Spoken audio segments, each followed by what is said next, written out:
Après l'école, c'est l'école, pas de répit lorsqu'il faut rechercher le baccalauréat. Le temps presse pour Christopher et son groupe de travail car l'examen a déjà dévoilé son agenda. Il se tiendra dans moins de 2 semaines.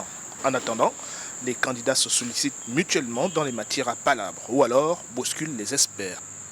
Quelquefois, nous avons des professeurs ou des étudiants aussi à qui on peut solliciter des aides et ils peuvent venir nous donner un coup de main, surtout dans les matières telles que les mathématiques, et aussi dans la compréhension surtout de la philosophie. Ce jour, ils sont par exemple sur un sujet type Bac 3 essai littéraire. Pas facile d'être en situation de professeur, pas plus qu'il n'est intéressant d'avoir le statut d'éternel assisté. Sinon, le recours aux réseaux sociaux vient régler tous les complexes. Ici, Yann Marvin n'hésite pas à télécharger les applications mobiles pour percer les mystères des sciences.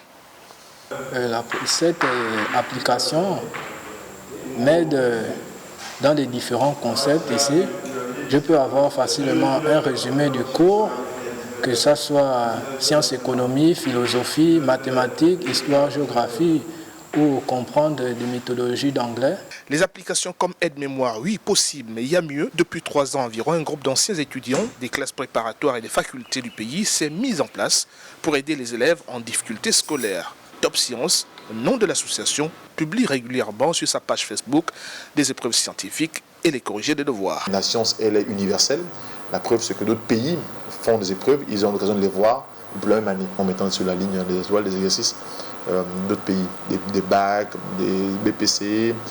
Alors, nous corrigeons, nous les prenons et nous faisons des corrections avec nos enseignants pour montrer bien aux élèves que nous sommes en phase. Voilà. Nous soumettons aux élèves avec les exercices, avec les énoncés là et les corriger. Le but est que les élèves se préparent avec. Les groupes de travail pour optimiser les chances de réussite aux examens. Il paraît que c'est une bonne vieille recette qui fonctionne bien dans les établissements scolaires du pays, mais reste à prouver leur efficacité le jour J.